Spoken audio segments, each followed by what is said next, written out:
உன்னோடு வழக்காடி உன் வஸ்திரத்தை எடுத்துக்கொள்ள வேண்டும் என்றிருக்கிறவனுக்கு உன் அங்கியையும் விட்டுவிடு.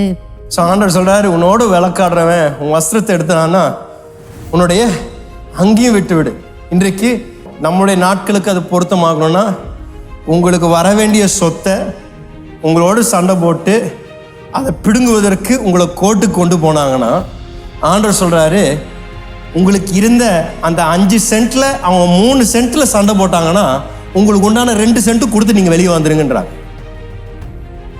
இதுதான் ஆண்டவர் சொன்னது. ஆண்டவர் சொல்றாரு, இப்படி நடக்கும் பொழுது ஒருத்தர் உங்கள் இடத்துல ஒன்று புடுங்கினாருன்னா அதை புடுங்கினதை பத்தி நீங்க கவலைப்படாதீங்க, புடுங்கினதற்கும் மேலாக கொடுத்துருங்கன்றார். உங்கள் இடத்துல இருந்து 10,000 ரூபாய் யாராவது திருடிட்டு போனாங்கன்னா, திருடன் உங்க பாக்கெட்ல கை விட்டு இன்னும் 2,000 ரூபாய் இருந்தா இதாப்பா நீ இதையும் எடுத்துட்டு போ அப்படின்னு சொல்லுங்க அப்படின்றார். ஏன் ஆண்டவர் இப்படி போதிக்கிறார்?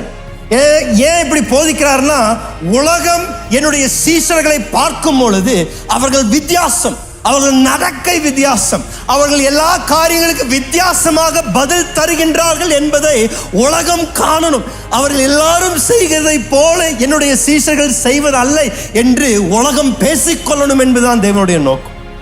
இதற்காக தான் இப்படி ஒரு புரட்சி நிறைந்த வார்த்தைகளை வைத்து அன்றைக்கு மலை பிரசங்கத்தில் ஆண்டவர் போதிக்கின்றார்.